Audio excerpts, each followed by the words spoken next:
Welcome to another Chef Knives to Go Quick Look product review. I'm Steve Gamache, and what we have in this episode is the Kanehiro Aogami Super Bunka 165mm knife.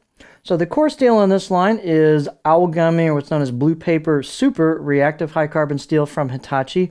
The heat treat on that's kind of mid-road, so not super hard, not super soft. So 62, about 63 Rockwell is what they shoot for. And the construction, it's a 3-layer construction on the blade. So you've got on either side of that hard core steel, the Aogami Super, you've got stainless steel cladding, soft stainless cladding. So the only reactive steel you have to worry about is at the edge. The cladding does cover the spine.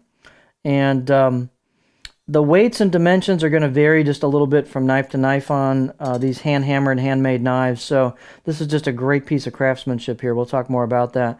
But the weight on this one's 127 grams or 4.5 ounces, so it's light and nimble. The edge length is about 165 millimeters, about 6.5 inches, and these can vary again. This one's just about 12 inches long, totally, with handle and blade. Spine thickness, this is hammered fairly thin for the style of knife that it is. So it's about 2.6 millimeters, a little in front of the handle, above the back of the heel. And then it just gradually gets a little bit thinner, not a lot, but a little thinner as you get towards the turn on that reverse sword tip, on the Bunka tip. So it makes the turn, and then it thins up with the grind. So and the grind's fairly generous on this as far as the height goes. So the tip's quite thin and does really well. The blade height is 48 millimeters, so it's a pretty generous height on the blade. Loads of clearance. Let's look at the balance point while we're at it down here. So here's the balance point on the knife. Just in front of that choil, the back of the blade. And the neck is long enough, at least with this handle installed, you got enough distance between the choil and the front of the handle to get your finger in there. Unless you got really big fingers, most people could probably get their finger in there, and it's just a really nice, comfortable crook there for your finger for a pinch grip, righty or lefty. And let's see, so you got loads of blade clearance doing that, tons of clearance, so plenty of height. The handle is nicely done. It's an octagonal ambidextrous handle with cherry for the main part of the handle, and then black pakkawood for the ferrule. You've got nice fit and finish. It's smooth all the way through. And you've got a pretty tight install also on the handle. Size is 75 millimeters, or about 3 inches circumference, right here where the ferrule and the main wood of the handle meet, which is pretty standard size for this style of knife for a 210 Guto. So just nice feel to it. The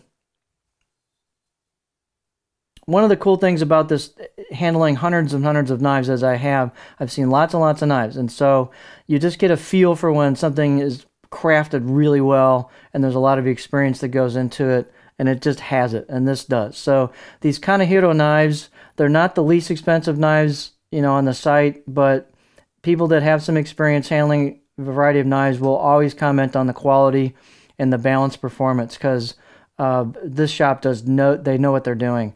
And this knife, again, it's a little hard to explain unless you've handled lots and lots of knives, but when you pick it up and you start really looking at it closely, then you start using it, it's just really well crafted and thought out, and it just strikes a great balance of performance and food release. It's just so well done.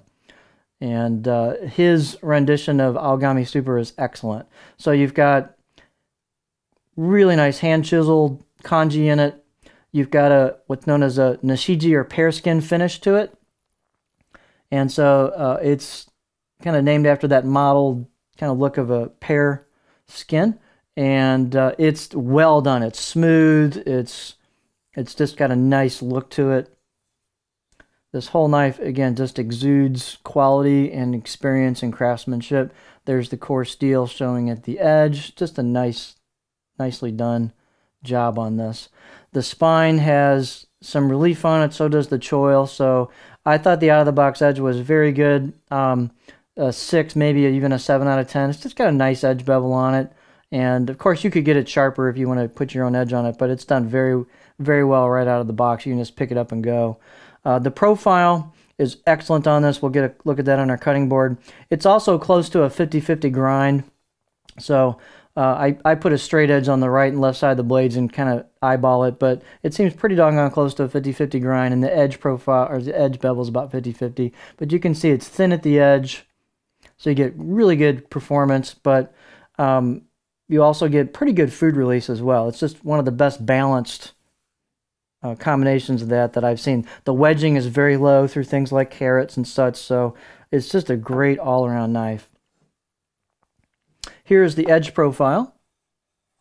And what they've done also is they put a little extra belly or curve right at the very millimeter or two at the tip. And so they've taken that up a little more aggressively. So what that does is give you more room to lift it before you dig the tip in there. So that eliminates some of that tip digging that you can sometimes get on Bunka knives and maybe surprise you and mess up the tip. So that's one kind of really cool thing. It rocks really well. And then it's a real smooth profile. There's no dips or valleys in it. That's one of the things you get when you go up an echelon. Sometimes, fairly often, you get a little more attention to some of those things. Really smooth edge profiles and great grinds, and this is no exception. So here you get a little bit of flat at the heel.